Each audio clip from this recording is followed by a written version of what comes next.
Welcome back to the channel, guys, and today in this video we're going to talk all about the essential things that a beginner carp angler is going to need in their tackle box in order to make rigs and ultimately catch fish.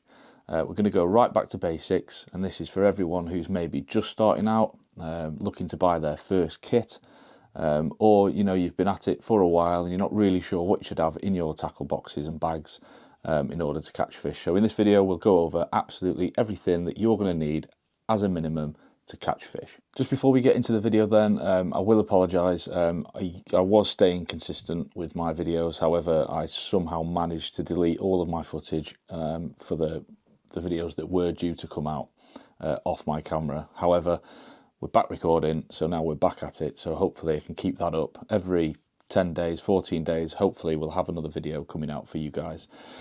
So without further ado, let's get into it. As mentioned in one of my previous videos then, there are 100 different ways to store all of your tackle components, whether that be rigid boxes, you've got tackle pouches, you've got what I like to use, which are like these EVA based type boxes. This is perfect for trimming down what you need so you're not taking too much.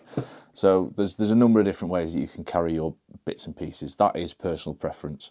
What I want to talk about is the bits that you're going to need within those. So first things first then, as we start to build our tackle box or pouch or whatever we're looking to build, the first thing that we're going to need is going to be a pair of scissors. Now these are the new ones from Catran, or Catran, however you want to pronounce it. These are really, really durable. I've done a short review of these on my my Instagram. Really good bit of kit. Any scissor will do. However, I found that these are the best. Really good for cutting braid. So yeah, a decent pair of scissors is going to be first on the list. Moving on from that then, we're going to need a baiting needle, preferably a latched needle. So that's that one. Just a little latch needle. Okay, this is going to be used for when we're putting our boilies onto our bait floss, but we can also use these for splicing our own leaders if you don't buy them pre-made. So I think usually you can get these in like a pack of 3 or 4, come with different variants. They're usually quite reasonably priced as well, so just grab a bunch of them. You're going to need them. I'd always recommend to get more than one because they are quite finicky, and sometimes the latch breaks and it's pretty much rendered useless then, so always make sure you carry at least a spare. Following on from the baiting needle or the latched needle that we're going to be using there, bait floss. So this is just some bait floss. I think it's Thinking Anglers, so it's just some bait floss. I've seen some people using dental floss, but yeah, an unscented extra strong one will be perfect. I predominantly fish with bait screws. However, if I'm fishing venues with bigger fish, then bait floss comes into its own really, because it just means that I can string as many baits on as I need to. Certainly if I'm fishing with like 2 20mm boilies, I'm going to need my my bait floss. And to be fair, once you've blobbed it down, it's really, really durable, and I have ultimate confidence that even on the biggest of casts, I'm not going to lose my hook bait. So bait floss next on the list. Obviously, to secure our baits using the bait floss, we're going to need a lighter. So just a bog standard lighter. I prefer the clippers because they are durable. So any lighter will do. If you can spare the expense and get yourself one of the jet ones, then great. If not, a bog standard clipper will do fine, especially if you're in your bivvy, there's no wind. Once we've finished cutting off the lengths of line that we need for our hook length material, okay, what we're going to need to do is we're going to need to bed those knots down. And what I mean by bedding down is applying a little bit of saliva to the knot so as not to cause too much heat and potentially weaken the line. But we're going to need to use a knot puller. This is the 5-in-1 from Catran. However, it is a bog standard knot puller. It's basically just a hook that you can sort of grab hold of. Ideally, if you've got 2, great, and you can pull the line, bed the knot down, pull the tag ends, bed it down real good so you know that there's going to be no slippage in that knot, and ultimately it's going to last until you've got that fish over the net. While we're mentioning hook length materials then, okay, so starting off then, we're going to need a leader. So the leaders that I like to use are just these Corda Helisafes. I'm a big fan of dropping the lead on the take. I'm not fishing runs waters, I'm fishing waters where the fish are difficult to catch, and if you do catch one, they're generally of a good size. So I'm more than happy to drop the lead on those takes. The reason that I like to drop the lead on the take is, for me, when I'm fishing a weedy water, certainly, if you drop the lead on the take, I just find the fish naturally, it's easier to naturally get the fish up to the top of the surface and hopefully above that weed. So yeah, that's probably the main reason that I like to drop the lead. But yeah, personal preference again, but we're going to need a durable, strong leader material. Moving down to the other section of the line that we're going to need then is going to be the hook link material, and that is probably one of the key components where you can't really spare the expense. The cheaper materials that you're going to buy, that you can find on Temu and all the other weird and wonderful websites, they are not going to last. The reason that the big brands are doing so well at selling this material is because it works. So for me, it's going to be Catron, and I predominantly like to use the Phantom fluorocarbon and Tarantul as a coated braid. So using a coated braid, it's obviously ultra protected against any snags and whatnot within the lake itself, but it's also very durable. It allows me to strip coatings off to make it more manoeuvrable, or I can keep it nice and stiff. There's fundamentally a lot of ways that you can build rigs using this material. I do also carry a braided material, but my go-to is probably going to be Tarantul. If I'm using a fluorocarbon, then it will be the Phantom. I use this quite a lot, especially with a Ronnie rig. This is really, really good. If I'm using a slip D, I can use the Tarantul and strip that last bit off. But yeah, a decent hook link material. So whether that be a coated braid, a braid, or a fluorocarbon, okay, that's important. Next then is going to be sort of the terminal tackle side of things. So the intricate, smaller parts of the mechanisms of the rigs. So there's a lot of words that was, wasn't it? A lot of complicated words. In other words, all the metal work that's going on your rig. So in here, I've got a little Nash Box Logic. It's an 8 compartment. And in here, I've just got pretty much everything I need metal work wise that goes near the hook, if that makes it simpler to understand. So first compartment, I've got some bait screws, okay, for when I'm not using my bait floss. I've then got some Ronnie swivels. Okay, so these have just got a little hook in the end, if you can see that. Little hook in the end where you can just put that through the eye of the hook to make your Ronnie rig. I've then got some, I think these ones are heli swivels, so they can go up and down the leader. I've then got some drop-off inline double ring swivels, so for making drop-offs. I've also got some kickers as well, some hook kickers, just makes that hook turn over a little bit quicker.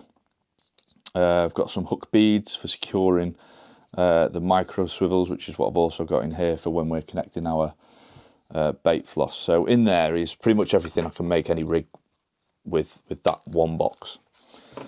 Moving on to the next box, this has got all of my foam in for zigs. Okay, if you're going to be fishing zig rigs, then we're going to need foam. So I've got lots of shrink tube as well for when I'm making the Ronnie rigs, and again foam for zig rigs. The next thing you're going to need is a selection of hooks. Either keep them in the packets or just buy a box like me. I've got this box, it's quite neat, keeps all my hooks in order. I like to have them, there's 3 rows in here, and I predominantly only use 3 types of hook, depending on what rig I'm fishing. So that'll be long shanks for slip Ds, or Ronnie hooks for Ronnie rigs, whatever.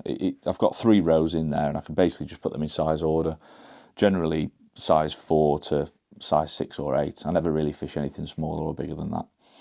So yeah, those are all sharpened and hand sharpened by me as well.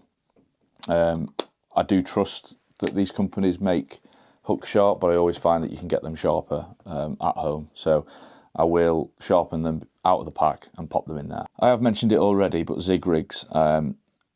If you are completely starting out fresh and sort of never really fished it in your life, then zig rigs is probably going to be a little bit more of an advanced method of catching fish in my eyes.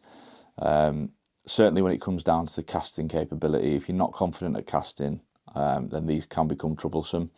There are ways around it, which I'll probably allude to in a later video. but I will run through the bits that you will need if you want to start zig fishing. The first bit was the foam that we had in the last box, okay? That foam is attached to the hook, okay? And what that's going to do is add buoyancy. And I like to use black foam. Black foam, when the fish is looking up and it's a bright day, is going to look like a small bug on the surface or just fluttering through the water layers, okay? I like using black. I think it's the best colour for me for zig fishing. The next thing you're going to need is some zig line. Okay, now all the brands do zig lines. Okay, it's ultra buoyant, if that makes sense. So it is going to float. And you're also going to need a zig float. So the way it would work is you will take your zig line. I like to fish adjustable zigs. And what that means is we're utilising the float. This will be attached to the main line. And we will then have, in my opinion, a 3 to 4 foot length of zig line, and then just the hook and the float. Okay, and what that allows it to do is once we've got the lead on, it means that when we loosen our line off at the reel end, the float will pull up. Okay, so it'll float to the surface, enabling us to adjust the depth. So we can pull some line in, pull it close to the bottom, or let line off and have it close to the top. So depending on where those fish are, if they're right on the top of the surface, then we're going to lose a lot of line up, probably till we see the float, and then just coil some line in till we've got about 3 or 4 foot and you'll be just underneath the surface. So that's generally what you'll need for zig fishing. I will make another video on zigs because it can get quite complicated, but I'll show you exactly how I make my rigs, and I'll also show you how I make my maggot zig rig, which is an absolute killer on a day where zigs is required. Last but not least, I'd say as a basic thing that we're going to need is some form of weight to critically balance our baits. So in a nutshell, there's 2 different types that you can use. So the basic is going to be a putty, which is just a tungsten putty which we can mould around swivels or knots in order to keep it in place, and we can test it in the margin and see how critically balanced our bait is. For me, I like my pop-ups to just almost float to the bottom, so they're very, very critically balanced, meaning that when a fish comes along, if it sees that, or it sees a bait nearby, there's a good chance my one will get sucked up at the same time. If it's too heavy, it won't move, and it'll move unnatural as well.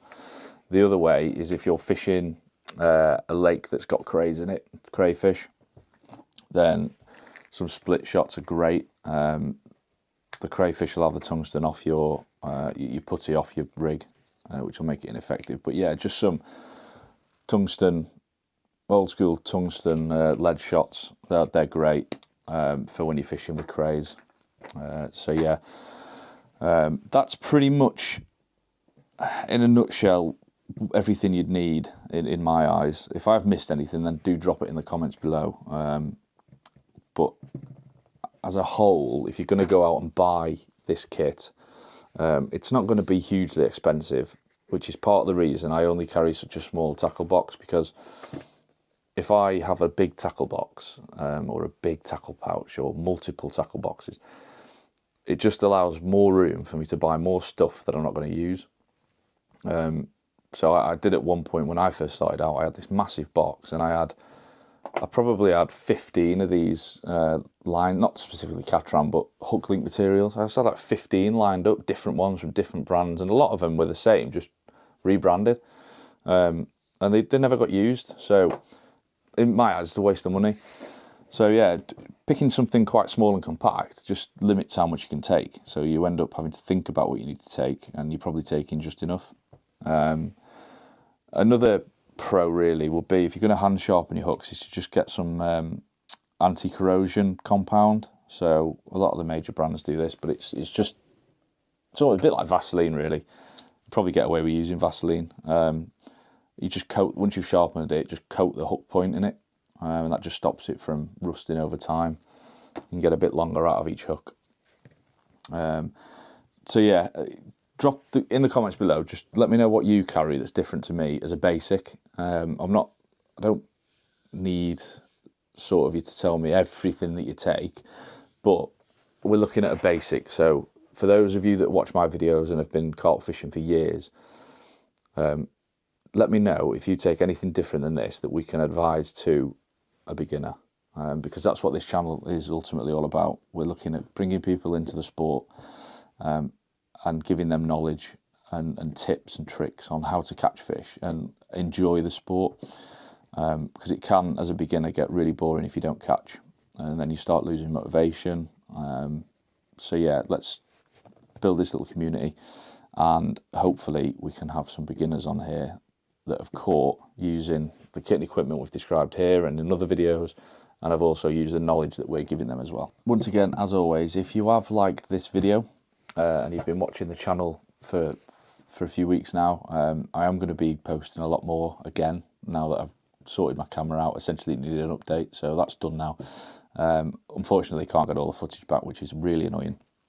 But yeah, if you have liked this video, then drop us a message in the comments, let us know what you think. Let us know, again, if you would have anything else in here as a basic minimum for someone beginning carp fishing.